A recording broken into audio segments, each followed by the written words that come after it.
The sports media landscape is expanding more than ever here in the US, but it's also becoming more complex as technology evolves. My guest on this episode is responsible for negotiating media rights with sports properties around the globe. He's been a part of some major sporting events in his career, including the French Open tennis tournament, the Commonwealth Games, Bundesliga football, and more. We'll break down what goes into the media rights business, so keep listening because Sports in the Making starts right now.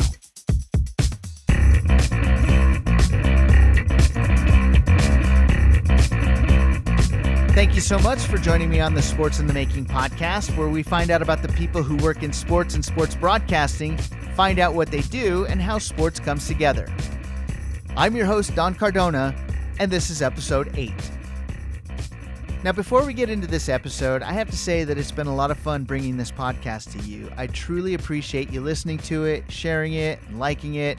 And after 8 episodes, I can honestly say that even though I've been in this industry for more than 25 years, I've learned a ton about what my guests have done throughout their careers, and I hope that you've been able to get value out of it as well, whether you're a casual sports fan or someone who knows it very well. So thank you for your support, and I plan on bringing you more interesting guests in the future. As always, if you have any questions about what goes on behind the scenes of sports, drop me a line on sportsinthemaking.com, Twitter, Facebook, or LinkedIn for a chance to include the question in a future episode. Or if you have any suggestions on who you'd like to hear from, I'd love to hear those as well. At any rate, I truly appreciate you supporting this podcast. Now, on to today's episode. My conversation on this episode is with my friend Dennis Spencer. Dennis is Senior Vice President of Media at Lagardere Sports. If you don't know what Lagardere is, it's a global sports and entertainment agency that works with sports teams to help them get the most out of their properties. Dennis and I have worked on both the Boston and Chicago marathons together over the past few years. We'll shed some light on what goes into media rights, the competition for those rights, and how Dennis has seen the industry change as technology advances. This is a conversation with my friend, Dennis Spencer. Dennis, it's a pleasure to have you on Sports in the Making to talk all things media. I appreciate you joining me, and I guess the first question is, what is Lagardere Sports? Well, my pleasure, Don, and thanks very much for having me. I'm looking forward to visiting over the next little while. So, Lagardere is a major French publicly traded company.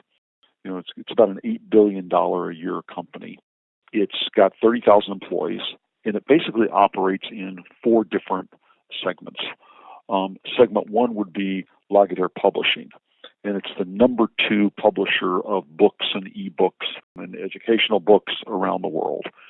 Nobody really kind of knows that because the imprints aren't named Lagardere. So, for example, the imprint that most people are familiar with here in the U.S. would be Hachette, and it's got a lot of subgroups from Little Brown to Grand Central and on and on. And all of the John Grisham books were published through Lagardere. All the J.K. Rowling books are published through Lagardere, and so that's a big emphasis in the company.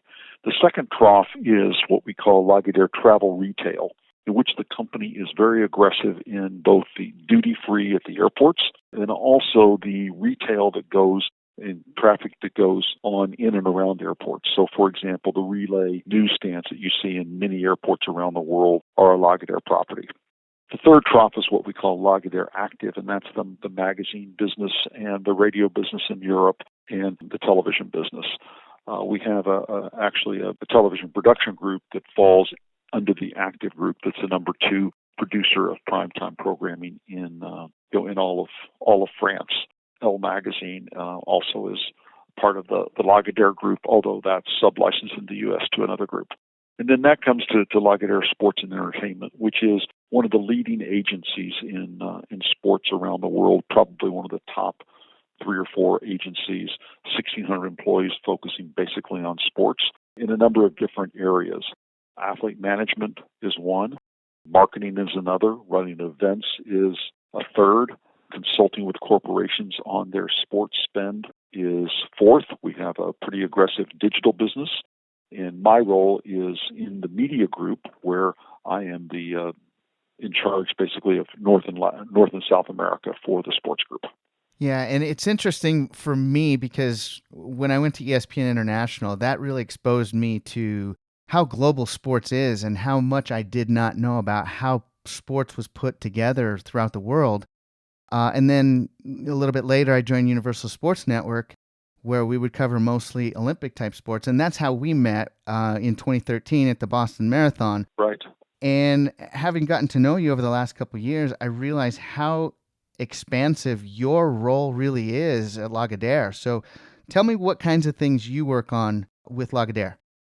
Well, I am kind of totally sports focused, both in the rights arbitrage side, which is basically selling off rights, to the production side, to the creation of new content.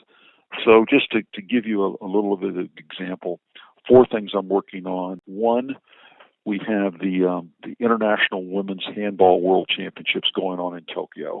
That's a 10-day event, and we're producing that soup to nuts and distributing it around the world.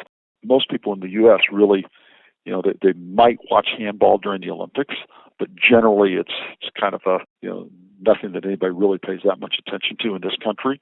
But in Germany and many other countries, it's a gigantic sport. So that's a big event for us. We also are representing a new series called on the Football Club Barcelona with Messi and that group. It's John Malkovich is the host, and we are in the process of distributing that around the world, including the U.S.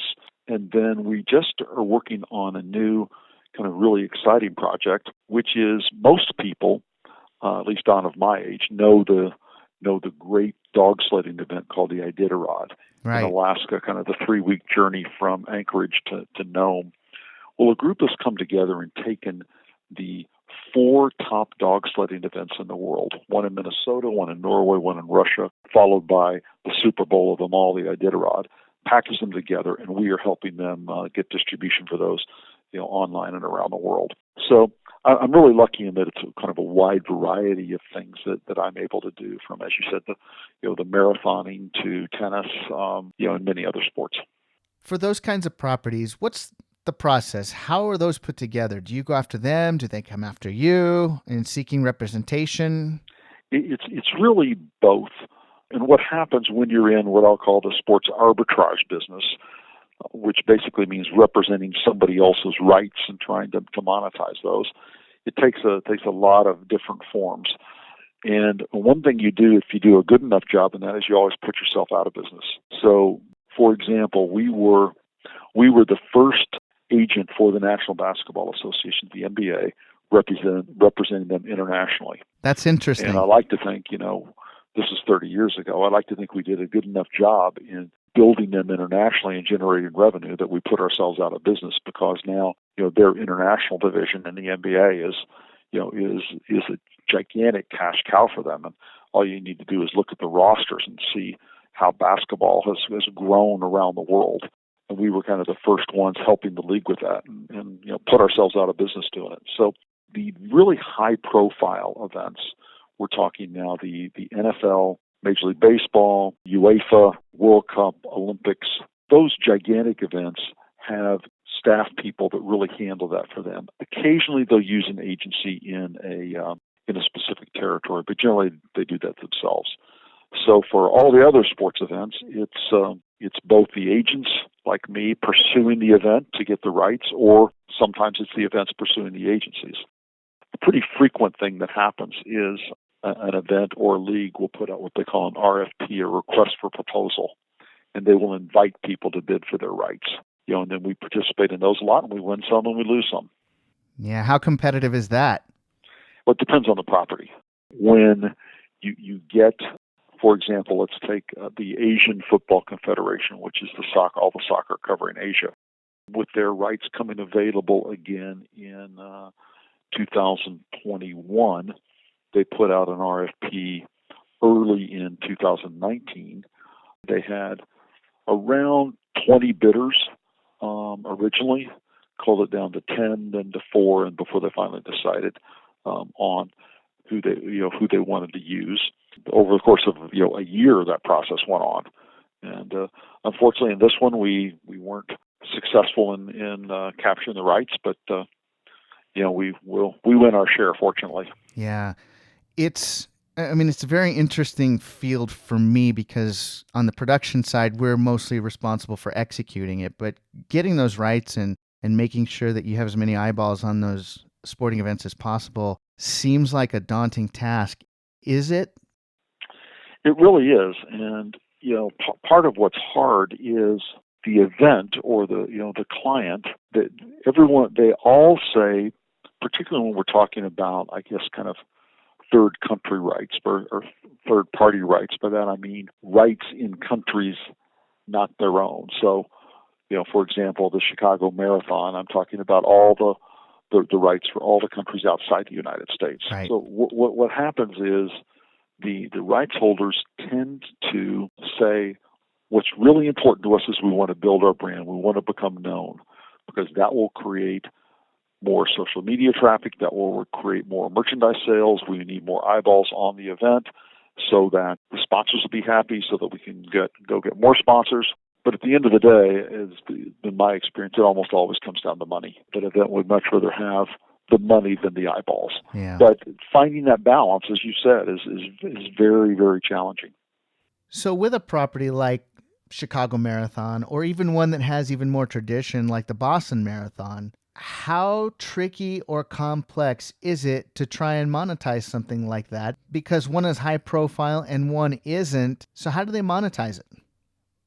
Yeah, I think that these smaller marathons, they may have streaming coverage, but primarily you don't see big blown out coverage for, let's say, the Houston Marathon or the White Rock Marathon in Dallas or the Marine Corps Marathon here in Washington, D.C., where I am. So there's really not a monetization play of any significance for the smaller marathons. Right. One, it's really expensive to produce a marathon, and you need a good 3-hour block of time. And it's not the most, as much as I love it, it's not the most compelling television. It can be if you get a great race, but the moments that are really exciting are, sometimes kind of hard to find. But then when you get to, Boston and Chicago that have so much historical significance, particularly Boston, then it's still a challenge to monetize them. And in New York City, but you've got to deliver quality television to a wide audience for the sponsors, primarily, and also there's just a ton of interest in them. So those aren't the big races command nice rights fees. They have good production and good international streams of revenue as well. How did you get into this side of the business in negotiating rights and dealing with rights holders? You're going to age me now, Don. When I graduated from college in the mid-'70s, I joined a new organization called the Association of Tennis Professionals, now known as the ATP, which is the worldwide organization that runs men's tennis. And I was their first road manager. And so I traveled the world with the tour, as it was really just in its infancy and getting started with its rankings and the various systems that are now, commonplace today. But it didn't take me too long to figure out about that time that where really where everything was going was to television. ESPN was just getting started. USA Network was just getting started. I mean, most people forget that USA Network, which now is an NBC property, but when it started, the two major things they had on the network were the World Wrestling Federation, now the WWE, and Major League Baseball, that they had captured those rights. So fortunately, it, kind of at the beginning of the cable satellite explosion, I was able to switch careers and get involved in sports television. It's very infancy. And so that's really how I got started. And then as your career has progressed, what are some of the more interesting events that you've been a part of? I love the Boston Marathon. Right. We did. I love the U.S. Open tennis. My company and myself held their rights for about 25 years. I love the French Open Roland Garros, which is another property that we handle. The Commonwealth Games are very cool. All of the African football is fantastic. We co-promoted an event in Yankee Stadium, a soccer event between Paris Saint-Germain and Chelsea, which was a lot of fun. And then, I've been able to handle the NCAA Final Four, handled all their international for 5 years. So it's hard to pick out one, but I've really been lucky to kind of cover the waterfront from MMA to Olympic style sports. And you've been in this for quite a while now. So what is it that you love about it, and what are some of the challenges that go along with it? Well, I love the people and I love sports, and I love when I'm doing an event, and as any of us in our business, we have to get to these events so early. And I love walking out on whatever the field is where we are, whether it be the center court at a basketball arena or Yankee Stadium or whatever, and just look around and just kind of take it all in. I like that. I like the people. I like turning on the television, or now streaming something that I was a part of. I think that's a real thrill. Yeah. The hard parts now are, and what should be fun, but it's fun and really hard at the same time, are the explosion of all the new technologies, of all the new delivery systems, and sorting through those rights fields is very difficult. With some of the things Amazon's doing now, and they're sharing rights with different people. People were questioning why they bought a part of Yes Network in New York, and then that was a year ago. Then the announcement comes out they're going to start streaming some of the Yankee games. So there's your answer. Yeah. But it's anyway, it's a very exciting, dynamic time. You seem to have a blend of production. When we're at Boston or Chicago, you're there, you're on site, you're in the TV truck, you're offering your suggestions and input, but you're also an executive dealing with multi-million-dollar contracts. So how does that play into the way you've been able to do your job? Well, the most sporting events, Don, and the ones that I work together with you are an exception because we're friends, won't even let me in the truck. I'm just joking. But, certainly for me, the emphasis is on the things that go on beforehand. And if I'm not, if I haven't done my job by the time I get to site, then it's not good. But, I think today, for young men and women that are just entering this field, it's much more specialized than when I entered. Because, when I came in, everybody was a generalist. You had to know something about everything, or you were just going to get run over. Mm-hmm. Now, if you don't specialize, if you aren't an expert in something, you get run over. So it's been kind of a sea change there. So my first experience with the Boston Marathon was in 2013 with Universal Sports Network. From your perspective, what goes into that event? Because it is one of the most elite events in the world.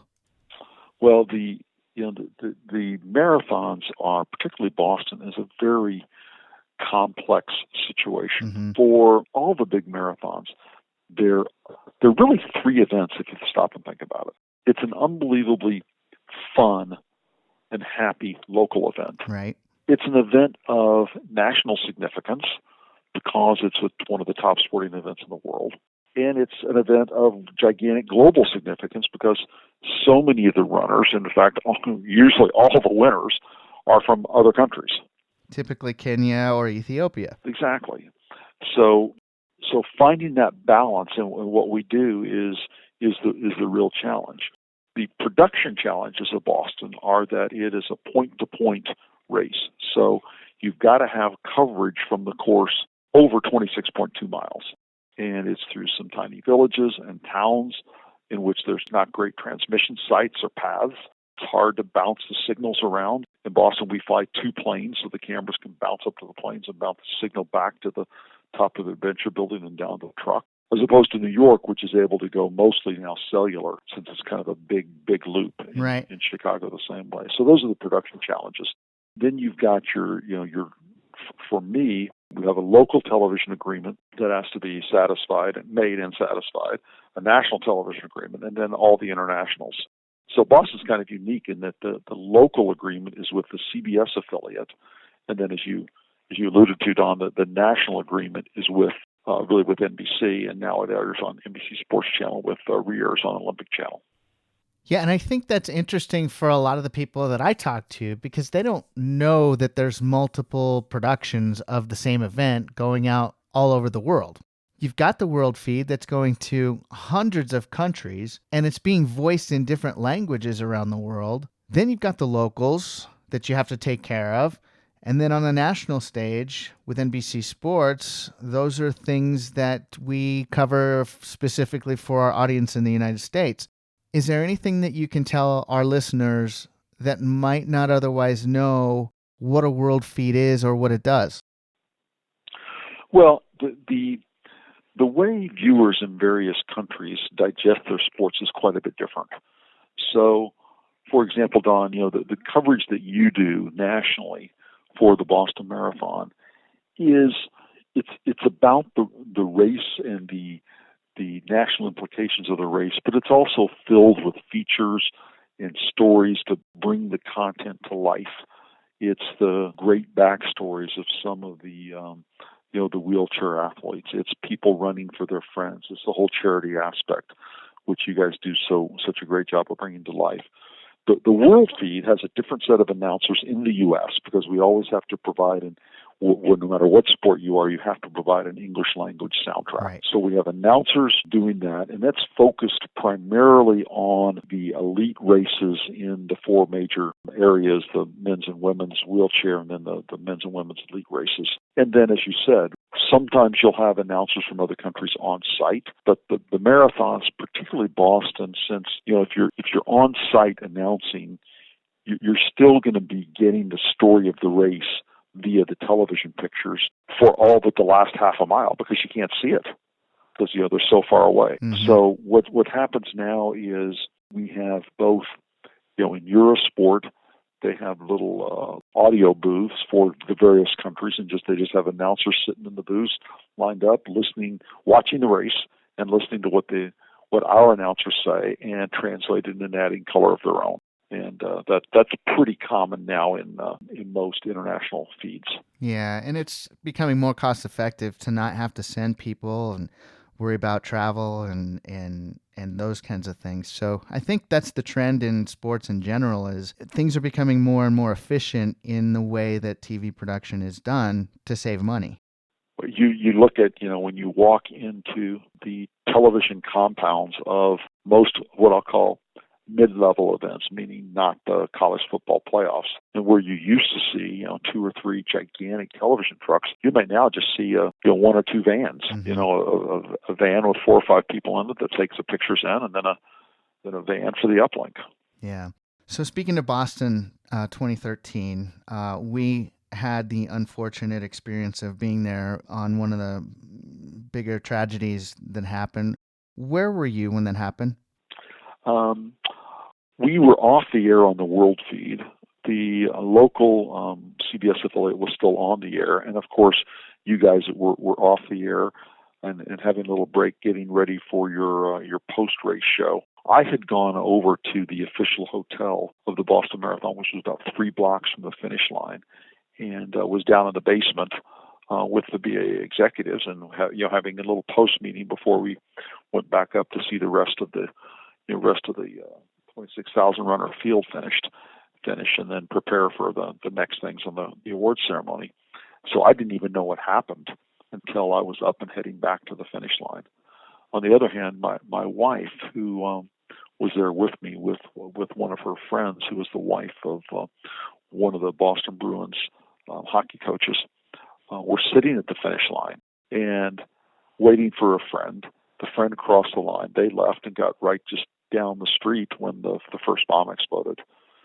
So she has very very vivid memories of it, yeah. And thankfully she was not there. I mean, she would not have been hurt, but she could have suffered some hearing damage because that's one of the stories that sure. Most people don't talk about when they think about Boston. Was we look at the fatalities, we look at the people that lost limbs and feel so sorry for them and how horrible it was. Yeah. But we forget about all the people with hearing loss from those 2 explosions. It's so hard to believe it was over 6 years ago now. Yeah. I mean, when you said 2013, I just had to pause for a second. Man, was it been that long?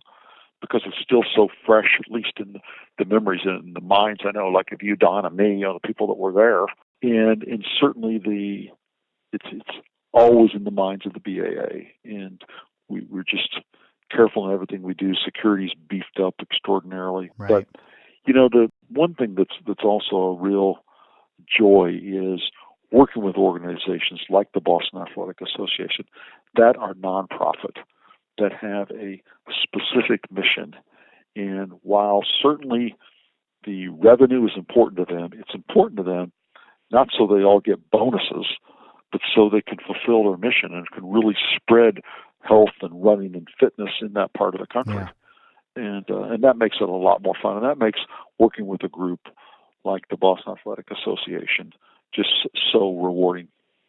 Yeah, it is definitely a fun event, and I'm sure that you've seen your share of amazing events in your career. What sticks out to you the most about being the most enjoyable? The most enjoyable, well, English Premier League soccer is unbelievable. But I would say the most fun I ever had in an event, or the most surprising fun I ever had in an event, was we were forming a relationship with some of the Bundesliga teams. And I was in Europe and was invited to go to a relatively small town called Dortmund. And their soccer team in the Bundesliga is BVB Dortmund. And most people, I guess it's probably more people know it now, but back then, people just didn't know too much about the Bundesliga before it was on Fox, and now it's switching to ESPN this next year. And it was an old stadium. It was kind of like Pittsburgh meets Green Bay, and the level of enthusiasm was off the charts. They're yellow and black. The fans were nuts. But the thing that was just astonishing to me was they have one end zone, I'll call it, of the stadium that is 26,000 places, and it's standing room only. Mm-hmm. And it's, where you put prime seats. But there, people stand, wave their flags, and it's really, really remarkable. It's interesting in the last decade or so how much we've been exposed to different sports outside the country. Not that we weren't before, but the availability of those sports for us to see is so commonplace now. What do you think the biggest challenges are going forward for all of these sporting events? Well, I think the challenge is to continue to make the live experience on-site special, and in ways in which you can't experience from your living room. And I think a lot of the teams and leagues and events are doing a really good job of that. The technology, of course, is just incredible. Yeah. I mentioned earlier the dog sledding events that we're doing. The production of that is going to be 16 hours a day, wow, live streamed. And so when you look at the instantaneously the delivery of whatever message you want in whatever form you want, it is really breathtaking. But for the foreseeable future, the thing that's the one aspect of our world that really can't be time shifted effectively is live sports. Mm-hmm. I mean, how often have you had your favorite basketball or football team playing a game, and you said, man, I can't be home, or I can't be, I want to watch this game, so I don't want to know, I don't want to follow my phone, and so you DVR it, and you want to watch it 4 or 5 hours later. You never can, because you always know that somebody will always tell you the score. You'll accidentally look at your phone and get the score. Right. But so that's really the power of live sports is unbelievable, and I don't see that waning anytime soon. Yeah, there's so many things happening with sports around the world, so many rights, a lot of different things that are up for grabs. You attend an event called SPORTEL every year in Monaco. Right. What can you tell us about that event? It's an international television sports convention that's been going on for probably, I think this was the 30th anniversary.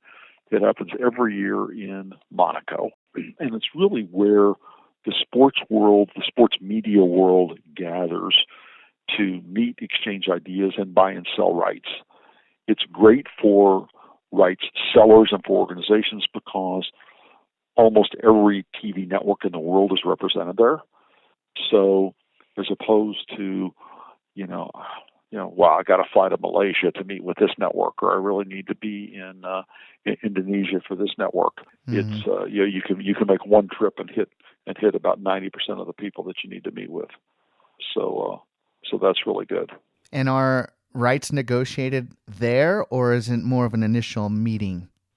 Well, you used to really be able to walk away with you'd want to write the business while you were there, but now it's more. It's now with all the different rights fields, it's gotten a lot more complicated. But you don't close as many rights deals as you used to. But it's invaluable for meeting people and networking. Yeah. What makes a sports event or property valuable?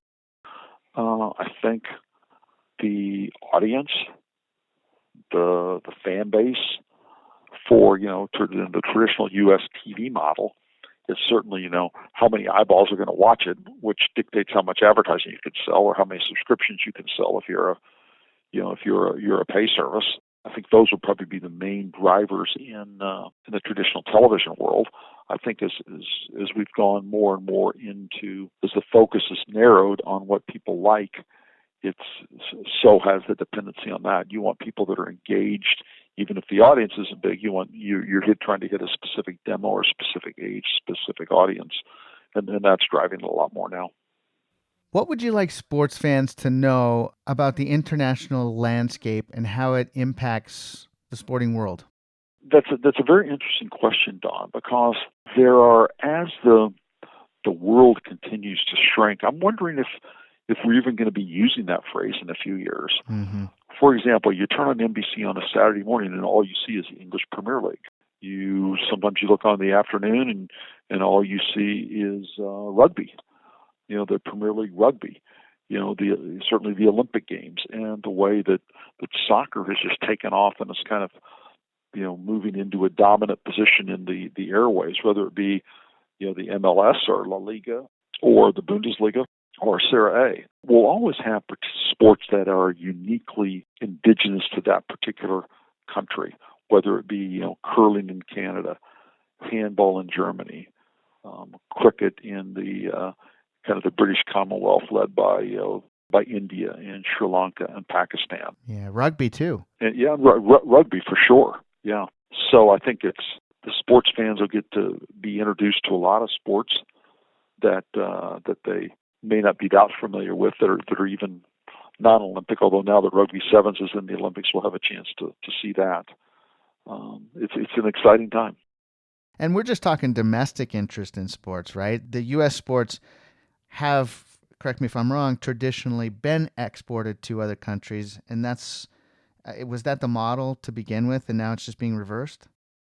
Well, I think it's both. I think there's certainly still plenty of exporting going on, from the U.S. I mean, you look at what the NFL's talking about adding a 17th game with the neutral site, and the Mexico City game is still, that was a good one. Their London games are good. You see all the time now soccer teams coming over here to travel around Man City, and Man U have tours here. So it's really, I think kind of the borders are really breaking down a lot. All right, I'm going to put you on the spot here. What's the most challenging event you've ever been a part of, and how did you get through it? I think probably the toughest event was a World Cup of Golf event that we did in Indonesia. This was some years ago. We just delivered. We had a distribution of, ironically, a combination of PBS stations and regional sports network stations around the country. This was before the World Cup really became kind of the World Cup of golf became what it was today.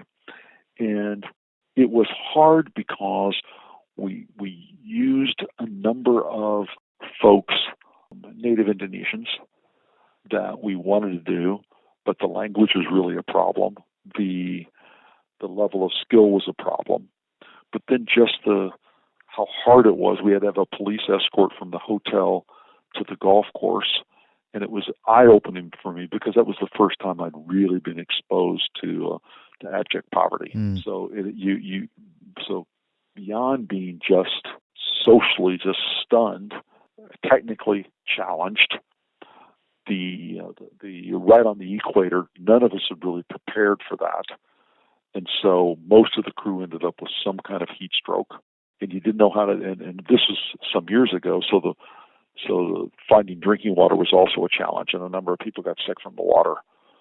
So when we finished that 10 days, I thought maybe that this could be the toughest one we've ever done. How much time do you spend on an airplane? Last year I was on the road. My wife said about 220 days, and I told her that's why we have such a great marriage. That's what my wife used to tell me when I was on the road. Exactly. All right, Dennis. So the best piece of advice, before I let you go, the best piece of advice you've ever gotten working in this industry? Wow, that's a hard one. The best piece of advice I've ever gotten. Well, I'll just tell you. I'll give you when I left college, my dad gave me two pieces of advice that have kind of morphed into various things, but I think there's could be a little bit relevant today. The first thing he said was, never leave your office before your boss, which, that's really not applicable today because people can work, so effectively remotely. But the point is, his point was, you're going to have to really work hard. Yeah, nothing's given to you. Yeah, and then the second thing he said was, when your boss or when you're faced with a challenge, don't look at the negative. Look at the positive first. Say yes, and then go figure out how to get it done. And if you can't figure out how to get it done, then ask for help. But don't think about the obstacles that are coming that will be facing you with a challenge. Accept the challenge, figure it out, and if you can't, get help.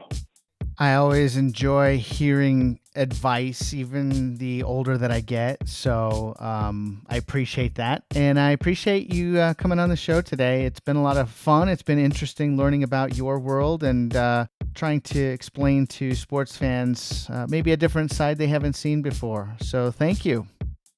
Well, thank you very much, Don. My pleasure. Take care.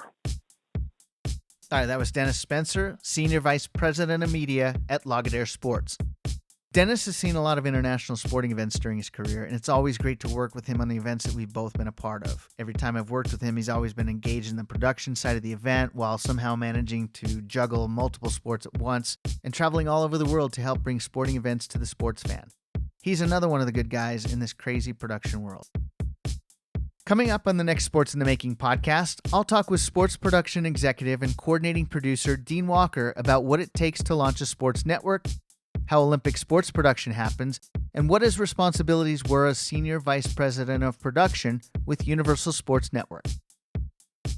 If you have any suggestions on what you'd like to know more about in sports, drop me a line at sportsinthemaking.com or contact me on Facebook, Twitter, or LinkedIn. And if you have any questions, I'd love to include them in a future episode with your name. Wherever you listen to this podcast, I'd appreciate it if you like it, share it, and leave positive reviews on your social media channels. Also, be sure to subscribe to Sports in the Making so you don't miss out on more episodes, and you can catch up on previous episodes as well. I'm your host, Don Cardona. Thank you for listening to Sports in the Making.